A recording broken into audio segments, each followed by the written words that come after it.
யெகோவா நக்கர் நம்மை எப்படிப்பட்ட பாதையிலே, எப்படிப்பட்ட வழியிலே அவர் நடத்துகிறார், அவர் நடத்துவார் என்பதை குறித்து இப்பொழுது நாம் சில காரியங்களை பார்க்க போகிறோம். யெகோவா நக்கர் நம்மை எப்படிப்பட்ட பாதையிலே நடத்துகிறார், எப்படிப்பட்ட வழியிலே அவர் நம்மை நடத்துகிறார், நடத்துவார் என்பதை குறித்து இப்பொழுது நாம் பார்க்க போகிறோம். அருமையானவர்களை கவனியுங்கள். இன்னைக்கு அநேக கிறிஸ்தவ விசுவாசிகள் என்ன அவங்க நினைக்கிறாங்கன்னா, அவங்க என்ன நம்புறாங்கன்னா, கர்த்தர் நம்மளை வியாதியின் பாதையில் நடத்துறாரு. எந்த பாதையில்? கர்த்தர் நம்மை வியாதியின் பாதையில் நடத்துகிறார். கர்த்தர் நம்மை தரித்திரத்தின் பாதையில் நடத்துகிறார். கர்த்தர் நம்மை தீமையின் பாதையில் நடத்துகிறார் என்று அவர்கள் நினைக்கிறார்கள், நம்புகிறார்கள். சபைகளிலேயும் அப்படித்தான் போதிக்கிறாங்க. அதனால அடிச்சு மண்டைக்குள்ள அடிச்சு இறக்கிட்டாங்க. கர்த்தர் உன்னை என்ன செய்கிறாரு? வியாதியின் பாதையில் நடத்துகிறார். கர்த்தர் உன்னை தரித்திரத்தின் பாதையில் நடத்துகிறாரு.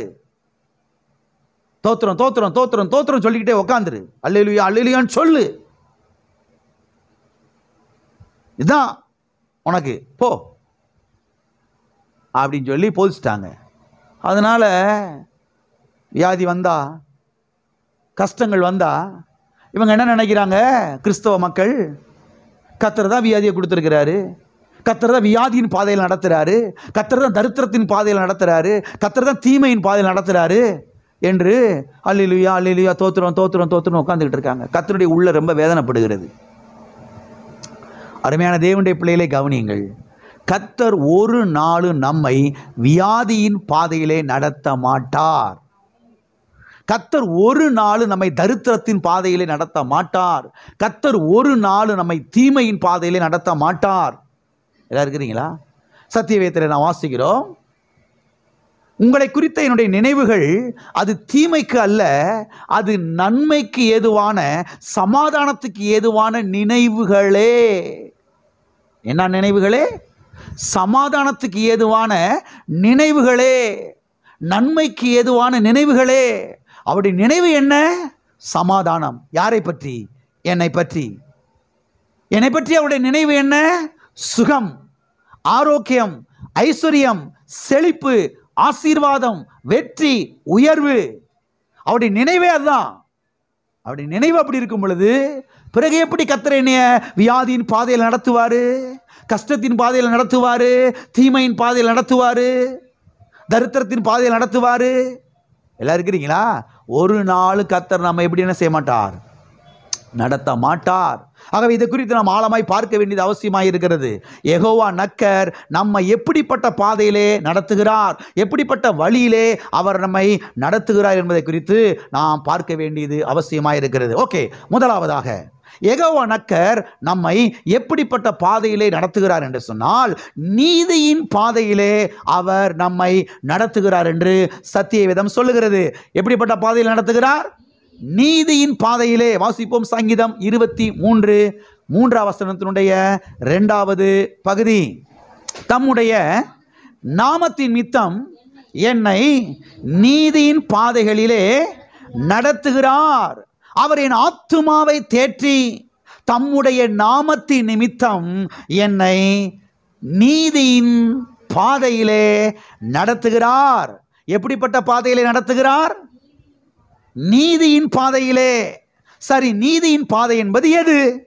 நீதியின் பாதை என்பது என்ன?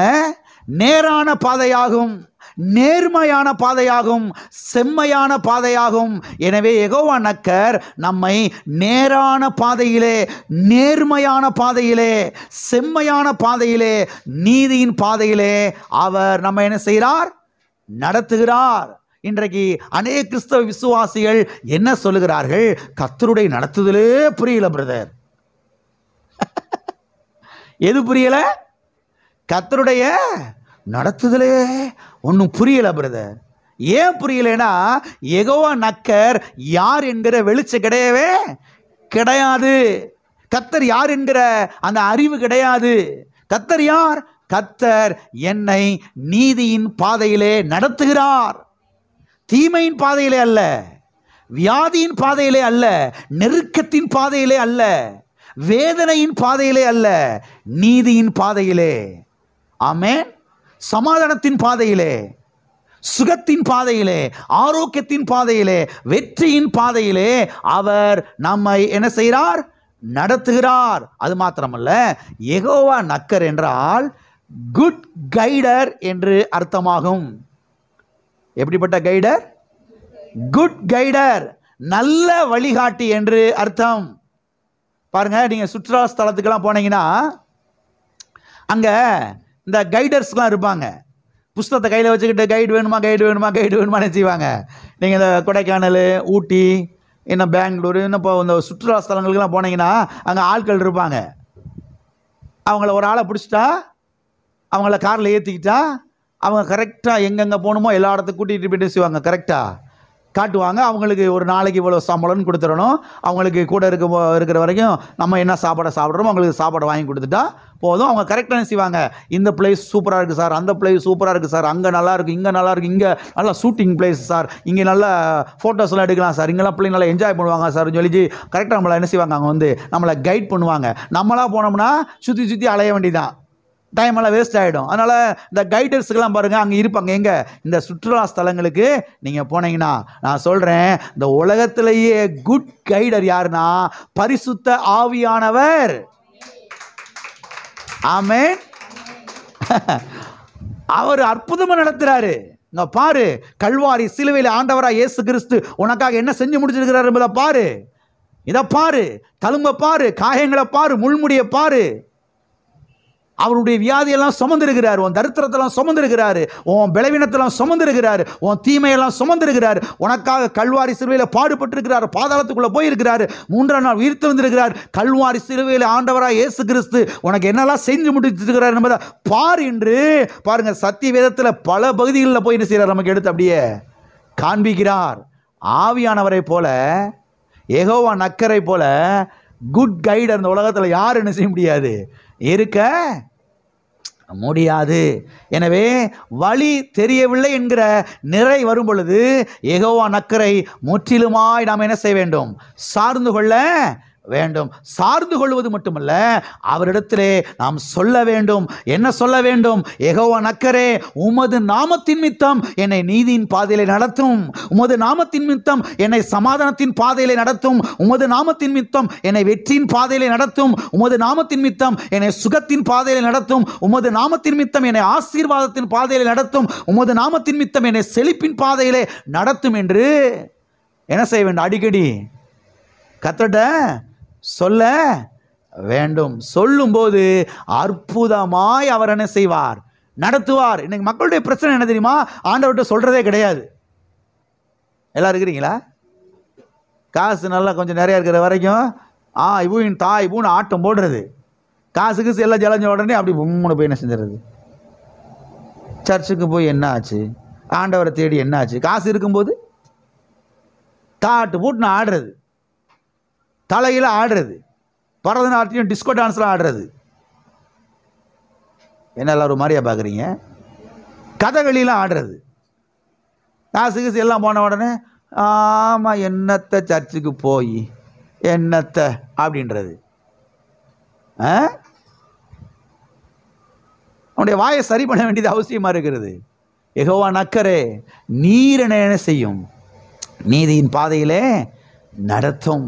ஆகவே யெகோவா நக்கர் நம்ம எப்படிப்பட்ட பாதையிலே நடத்துகிறார் என்றால், அவர் நீதியின் பாதையிலே, நேர்மையான பாதையிலே, செம்மையான பாதையிலே அவர் நம்ம என்ன செய்கிறார்? நடத்துகிறார். ஆமென். ஓகே, இரண்டாவதாக யெகோவா நக்கர் நம்மை எப்படிப்பட்ட பாதையிலே நடத்துகிறார் என்று சொன்னால், செம்மையான பாதையிலே நடத்துகிறார். பாருங்க, செம்மையான வழியிலே நடத்துகிறார் என்று சத்தியவேதம் நமக்கு தெளிவாய் போதிக்கிறது. வாசிப்போம். சங்கீதம் 107:7. தாபரிக்கும் ஊருக்கு போய் சேர அவர்களை செவ்வையான வழியிலே நடத்தினார். செவ்வையான வழியிலே, செம்மையான வழியிலே அவர்களை நடத்தினார். இங்கே இஸ்ரவேல் ஜனங்களை குறித்து நாம் பார்க்கிறோம். இஸ்ரவேல் ஜனங்கள் அங்கே 430 வருஷங்கள் எகிப்து தேசத்தில் அடிமைகளாக இருந்தார்கள். கர்த்தர் அவர்களை விடுதலையாக்கி பாலும் தேனும் ஓடுகிற நலம் விசாலமான கானான் தேசத்துக்கு நடத்தி வந்தார். அப்படி நடத்தி வருகிற காரியத்தை குறித்து தான் இங்கே சொல்லப்பட்டிருக்கிறது. என்ன சொல்லப்பட்டிருக்கிறது? தாவரிக்கும் ஊருக்கு போய் சேர அவர்களை செவ்வையான வழியிலே நடத்தினார். எப்படிப்பட்ட வழியிலே நடத்தினார்? செவ்வையான வழியிலே நடத்தினார். வாசிப்போம். எரேமியா தீர்க்க தரிசன புஸ்தகம் 31வது அதிகாரம் 9வது வசனம். அழுகையோடும் விண்ணப்பத்தோடும் வருவார்கள், அவர்களை வழி நடத்துவேன். அவர்களை தண்ணீருள்ள நதிகள் அண்டைக்கு இடராத செவ்வையான வழியிலே நடக்க பண்ணுவேன். இஸ்ரவேலுக்கு நான் அப்பாவாயிருப்பேன், பிதாவாயிருப்பேன். எபிராயிம் என் சேஷ்ட புத்திரனாயிருக்கிறான். சேஷ்ட புத்திரன் என்று சொன்னால் தலைப்பிள்ளை என்று அர்த்தம், முதல் பிள்ளை என்று அர்த்தம். இருக்கிறீங்களா? இங்கே சொல்லப்பட்டிருக்கிறது, அவர்களை வழி நடத்துவேன், அவர்களை செம்மையான வழியில் என்ன செய்வேன்? நடக்க பண்ணுவேன் என்று கர்த்தர் சொல்லுகிறதை நாம் பார்க்கிறோம். எப்படிப்பட்ட வழியில் நடத்துவேன்? செம்மையான, செவ்வையான. என்கிட்ட குண்டாகோமார நடத்துவேன், என்கிட்ட தாறுமாற நடத்துவேன். எப்படியோ கர்த்தர் நடத்துவார் பிரதர். ஒன்றும் புரியாது பிரதர். இல்லை இல்லை இல்லை இல்லை, சத்திய வசனத்தை கவனிக்கணும், சத்திய வேதத்தை கவனிக்கணும். கர்த்தர் சும்மா தாறுமாறா குண்டாகமாரியா எங்கிட்ட தாறுமாற நடத்தி எங்கிட்ட தள்ளி விடுறவர் கிடையாது. சத்தியவேதம் தெளிவாய் சொல்லுகிறது, செவ்வையான வழியிலே நான் அவர்களை என்ன செய்வேன்? நடத்துவேன், அவர்கள் இடராதபடிக்கு. ஆமே. இப்போ ரோட்டில் போகிற கல் கிடக்கு, முள்ளு கிடக்கு, அது கிடக்கு, பள்ளம் கிடக்கு, குழி கிடக்கு, இடறி விழுந்துடுறாங்க. அப்போ கர்த்தர் நடத்துகிற பாதையில் எது கிடையாது? கல் கிடையாது, முள்ளு கிடையாது, பள்ளம் கிடையாது, மேடு கிடையாது. எல்லாம் சமமாக இருக்குது. எல்லாம் சமமாக இருக்குன்னு என்ன அர்த்தம்? எல்லாம் நல்லா இருக்குன்னு அர்த்தம். அப்போ கர்த்தர் எப்படிப்பட்ட பாதையில் நடத்துகிறாரு? நல்ல பாதையிலே, சமாதானத்தின் பாதையிலே, சுகத்தின் பாதையிலே, ஆரோக்கியத்தின் பாதையிலே, வெற்றியின் பாதையிலே, பாருங்க, செழிப்பின் பாதையிலே அவர் என்ன செய்கிறார்? நம்மை நடத்துகிறார். அருமையானவர்களை கவனியுங்கள். இஸ்ரவேல் ஜனங்களை செவ்வையான பாதையிலே வழிநடத்தின அதே தேவன் இன்றைக்கு நம்மையும் வழிநடத்த அவர் பாருங்க நமக்குள்ளே என்ன செய்கிறார்? வாசம் பண்ணுகிறார். ஆமென். சரி, கர்த்தர் எத்தனை நாளைக்கு நம்மளை நடத்துவார்? கர்த்தர் நித்தம் உன்னை என்ன செய்து நடத்தி என்று நாம் பார்க்கிறோம். சரி, நித்தம் உன்னை நடத்தி என்றால் எத்தனை நாளைக்கு நடத்துவார் பாஸ்டர்? ஒரு ஆவரேஜ் சொல்லுங்க. ஒரு 5 வருஷத்துக்கு, ஒரு 15 வருஷத்துக்கு, சரி ஒரு 40 வருஷத்துக்கு அவ்வளோ நடத்துவாரா? எவ்வளோ நாளைக்கு கர்த்தர் நடத்துவார் நம்மளை? எத்தனை நாளைக்கு அவர் நடத்துவார்? சத்தியவேதத்தில் நான் பார்க்கிறோம். வாசிப்போம். சங்கீதம் 48:14. இந்த தேவன் என்றென்றைக்கும் உள்ள சதா காலங்களிலும் நம்முடைய தேவன் மரண பரியந்தம் நம்மை நடத்துவார். ஹல்லேலூயா. எல்லா கரங்களை வைத்து சொல்லுவோம், மரண பரியந்தம் கர்த்தர் என்னை நடத்துவார். இப்போ அடுத்த ஒரு கேள்வி வருது, மரண பரியந்தம் நடத்துவாரா? அதுக்கப்புறம் விட்டுருவாரா? மரண பரியந்தம் வரைக்கும் தான் நடத்துவாரா, அப்புறம் விட்டுருவாரா? ஆண்டவராய் இயேசு கிறிஸ்து சொன்னார், மத்தேயு எழுதின சுவிசேஷத்திலே 28ஆம் அதிகாரத்தில் நான் வாசிக்கிறோம், இதோ சதா காலங்களிலும் நான் உங்களுடனே கூட இருக்கிறேன். எத்தனை நாளைக்கு? சதா காலங்களிலும் நான் உயிரோடு இருக்கிறேன், நான் உங்களோடு இருக்கிறேன். சதா காலங்களிலும். மரணத்துக்கு பிறகும் அவர் தான் கூட என்ன செய்கிறாரு? இருக்கிறாரு. அப்ப கர்த்தர் எத்தனை நாளைக்கு நம்மளை நடத்துவார்னா, நித்திய வரைக்கும் நடத்துவார் நம்மளை. சதா காலங்களில் அவர் நம்மை நடத்துவார். ஆமென். இந்த சரீர மரணத்துக்கு பிறகு என்ன செய்வார்? அவர் நம்மளை நடத்துவார். ஆமென். எல்லா கரங்களை வைத்து சொல்லுவோம், மரண பரியந்தம் கர்த்தர் என்னை நடத்துகிறார். சதா காலங்களிலும், மரணத்துக்கு பிறகும், நித்திய நித்தியமாக யெகோவா நக்கர், பரிசுத்த ஆவியானவர், ஆண்டவராய் இயேசு கிறிஸ்து என்னை நடத்துவார். எனவே நான் பயப்பட மறுக்கிறேன், நான் பயப்பட மாட்டேன். ஹல்லேலூயா. கர்த்தர் சதா காலங்களில் என்ன செய்கிறார்? அவர் நம்மை நடத்துகிறார். சரி, மூன்றாவதாக யெகோவா நக்கர் நம்மை எப்படிப்பட்ட பாதையிலே அவர் நடத்துகிறார் என்று சொன்னால், லாபகரமான பாதையிலே அவர் நம்மை நடத்துகிறார். எப்படிப்பட்ட பாதையில? லாபகரமான பாதை, நஷ்டத்தின் பாதையிலே அல்ல, லாபகரமான பாதையிலே அவர் நம்மை நடத்துகிறார் என்று சத்தியவேதம் நமக்கு போதிக்கிறது. வாசிப்போம். ஏசாயா தீர்க்கதரிசன புஸ்தகம் 48வது அதிகாரம் 17வது வசனம். இஸ்ரவேலின் பரிசுத்தராகிய இருக்கிற உன் மீட்பரான கர்த்தர் சொல்லுகிறதாவது, பிரயோஜனமாயிருக்கிறதை உனக்கு போதித்து நீ நடக்க வேண்டிய வழியிலே உன்னை நடத்துகிற உன் தேவனாகிய கர்த்தர் நானே.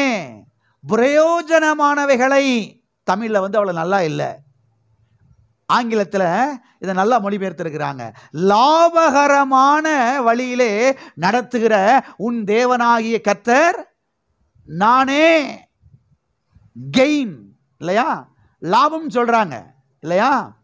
ஆகவே ஆங்கிலத்தில் நல்லா வந்திருக்கிறது.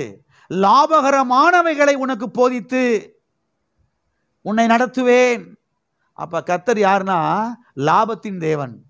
ஆமென்.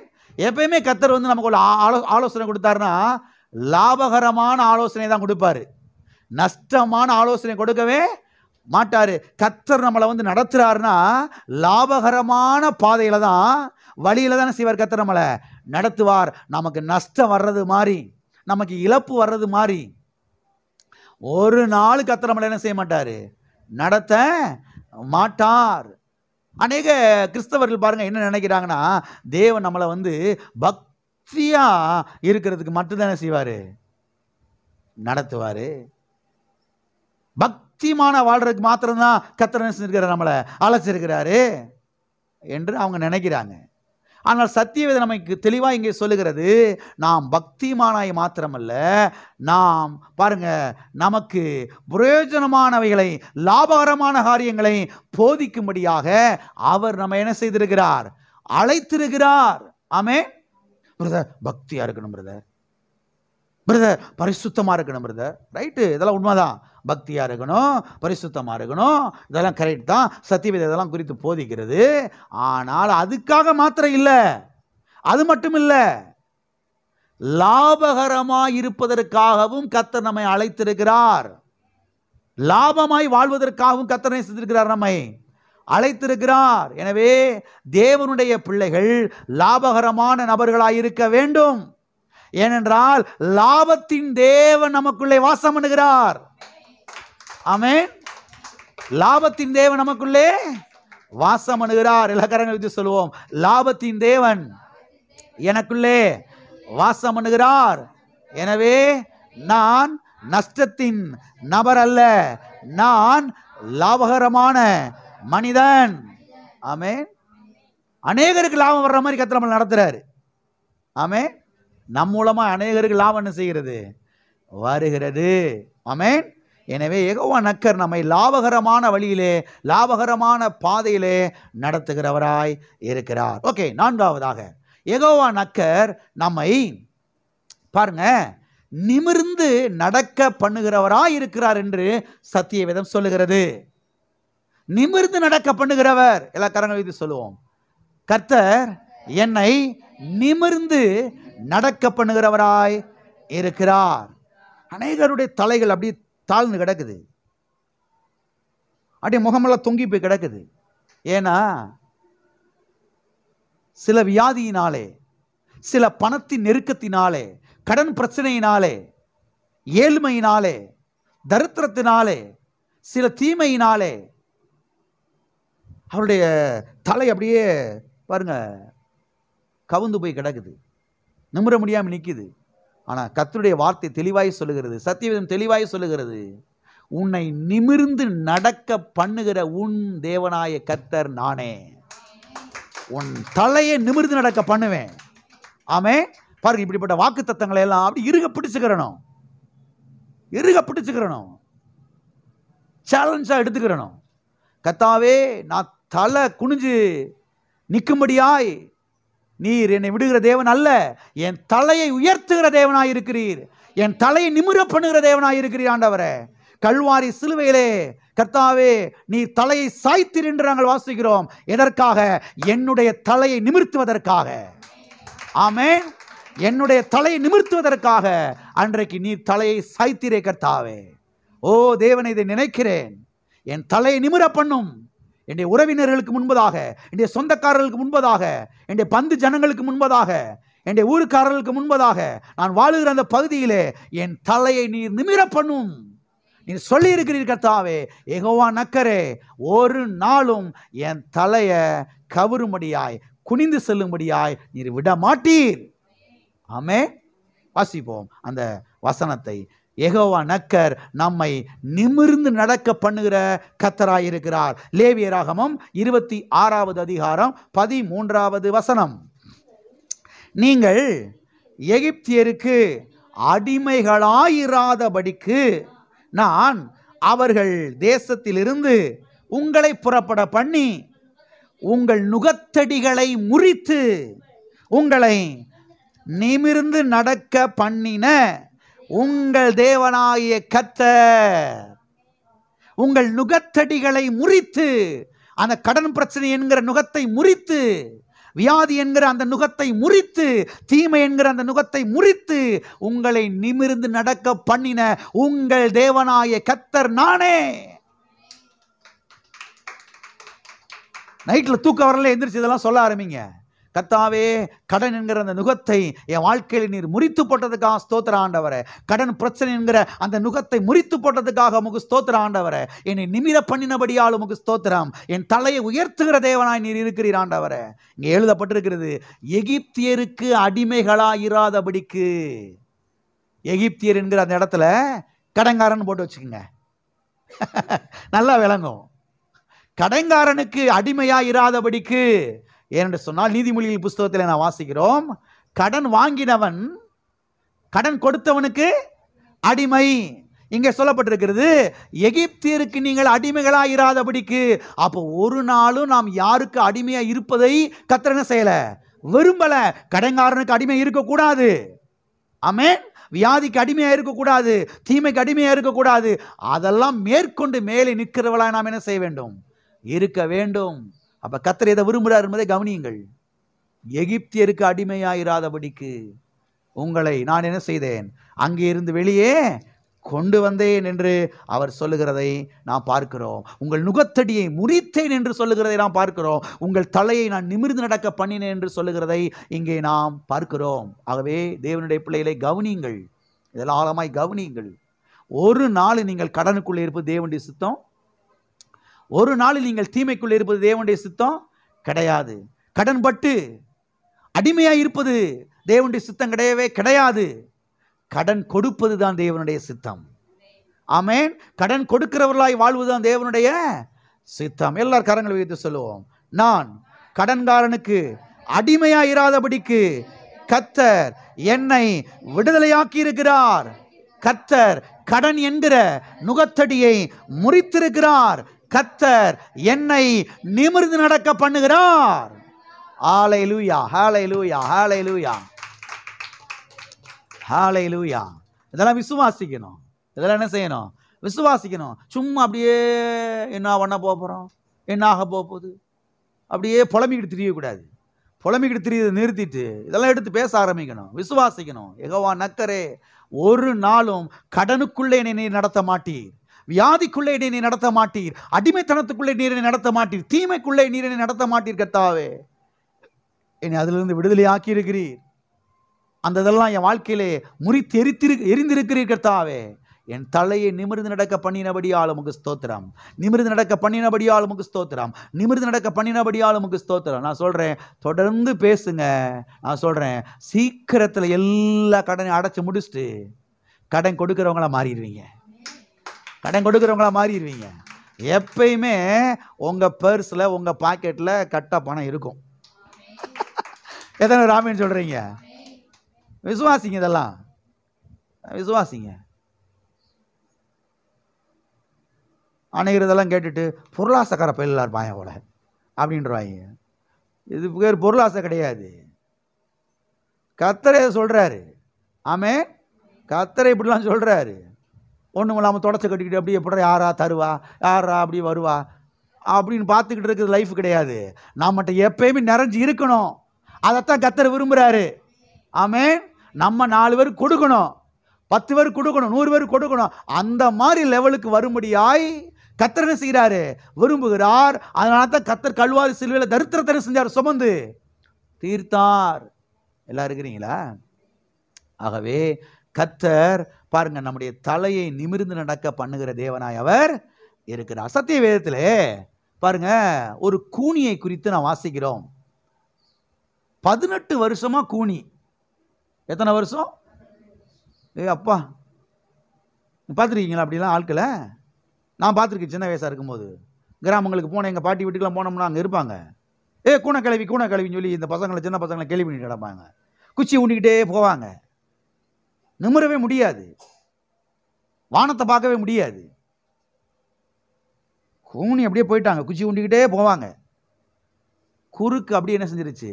வளைஞ்சிருச்சு, பிடிச்சிக்கிருச்சு. எல்லாம் இருக்கிறீங்களா? கர்த்தர் பாருங்க, ஒரு நாள் ஒரு ஜெபாலயத்துக்கு போனார். அங்கே போனால் அங்கே கூனி ஒரு அம்மா உட்காந்துருக்குது. எத்தனை வருஷமா உட்காந்துருக்குதுன்னா கிட்டத்தட்ட 18 வருஷமா உட்காந்துருக்கு. அடே அப்பா, 18 வருஷமா என்ன வேதனை, என்ன வலி, நிமிர முடியல. கர்த்தர் பாருங்க போய் அந்த முதுகு தண்டை சுகமாக்கி நிமித்தி விட்டுட்டாரு. 18 வருஷம் கழிச்சு பிறகு அந்த அம்மா வானத்தை பார்க்குது, எல்லாருடைய முகத்தையும் பார்க்குது, நடனம் ஆடுது, களிப்பு உண்டாகுது, மகிழ்ச்சி உண்டாகுது, தேவனை ஸ்தோத்தரிக்குது அந்த அம்மா. கர்த்தர் யார்? கர்த்தர் நம்மை அடிமைத்தனத்துக்குள்ளே நடத்துகிறவர் அல்ல. வியாதி என்கிற அடிமைத்தனத்துக்குள்ளே, தரித்திரம் என்கிற அடிமைத்தனத்துக்குள்ளே, தீமை என்கிற அடிமைத்தனத்துக்குள்ளே நடத்துகிறவர் அல்ல. பிசாசு பொய்யனும் பொய்க்கு அப்பாவுமாயிருக்கிறான். திட்டமாய் தெரிந்து கொள்ளுங்கள். அநேகர் பாருங்க தவறா புரிஞ்சு வச்சிருக்கிறாங்க. கர்த்தர் தான் பிரதர் இந்த வியாதியை கொடுத்திருக்கிறாரு, கர்த்தர் தான் பிரதர் இந்த தரித்திரத்தை கொடுத்திருக்கிறாரு, கர்த்தர் தான் பிரதர் இந்த தீமைக்குள்ள நம்ம நடத்துறாரு. பிசாசுடைய பொய் என்பதை தெரிந்து கொள்ளுங்கள். ஒரு நாளும் கர்த்தர் நம்மளை வியாதிக்குள்ள நடத்த மாட்டாரு, தரித்திரத்துக்குள்ள நடத்த மாட்டாரு, தீமைக்குள்ள நடத்த மாட்டாரு, தோல்விக்குள்ள நடத்த மாட்டாரு. ஆமென். அந்த வசனத்தை மாத்திரம் வாசித்து நாம் முடிப்போம். அடுத்த வாரத்தில் மீது மொழியை தொடர்ந்து பார்க்கலாம். லூக்கா எழுதின சுவிசேஷம் 13ஆம் அதிகாரம் 16வது வசனம். இதோ சாத்தான் 18 வருஷமாய் கட்டியிருந்த ஆபிரகாமின் குமாரத்தியாகிய இவளை ஓய்வு நாளில் இந்த கட்டிலிருந்து அவிழ்த்து விட வேண்டியது இல்லையா என்றார். சாத்தான் கட்டி வைத்திருந்தான். யார? இந்த அம்மாவை. எத்தனை வருஷமா கட்டி வச்சிருந்தான்? 18 வருஷமா. முதுகு தண்டை ஒடிச்சு விட்டு ஜவ்வு அங்கிட்டு இழுத்து விட்டு நிமிர முடியாம அப்படியே வச்சுட்டான். சாத்தான் கட்டி வச்சிருக்கிறான்னு சொல்லி கர்த்தருங்க சொல்றதை நான் பார்க்கிறோம். கர்த்தர் வந்தார் பாருங்க, ஒரு நிமிஷத்துல சுகமாக்கி விட்டாரு. முதுகு தண்டு சுகமாயிருச்சு. கர்த்தர் தலை நிமிர பண்ணிட்டாரு. உங்கள் தலையை நிமிர்ந்து நடக்க பண்ணுகிற உங்கள் தேவனாகிய யெகோவா நக்கர் நானே. ஆமென். கர்த்தர் இன்றைக்கு அந்த வேலையில தான் இருக்கிறாரு. மக்களை தலையை நிமிர்த்தி விடுகிற வேலையில தான் இருக்கிறாரு. கர்த்தர் பாருங்க, மக்களை சுகமாக்குற வேலையில தான் இருக்கிறாரு. மக்களை வாழ வைக்கிற வேலையில தான் இருக்கிறாரு. ஆகவே கர்த்தர் நம்ம எப்படிப்பட்ட பாதையில நடத்துகிறார் என்றால் பாருங்க, செம்மையான பாதையிலே, நீதியின் பாதையிலே, பாருங்க வெற்றியின் பாதையிலே, சுகத்தின் பாதையிலே, ஆரோக்கியத்தின் பாதையிலே தான் அவர் நம்ம என்ன செய்கிறார்? நடத்துகிறார். ஒரு நாளும் தீமையின் பாதையிலே, தோல்வியின் பாதையிலே, பாருங்க தரித்திரத்தின் பாதையிலே நம்மை நடத்த மாட்டார். ஆமென். எல்லாரும் எழுப்பி நிற்போம், நாம் ஜெபிப்போம். அடுத்த வாரத்தில் மீதமுள்ள காரியங்களை நாம் தொடர்ந்து பார்க்கலாம். எல்லாரும் கர்த்தருக்கு நன்றி செலுத்துவோம். கர்த்தரை நாம் ஸ்தோத்தரிப்போம். கர்த்தாவே,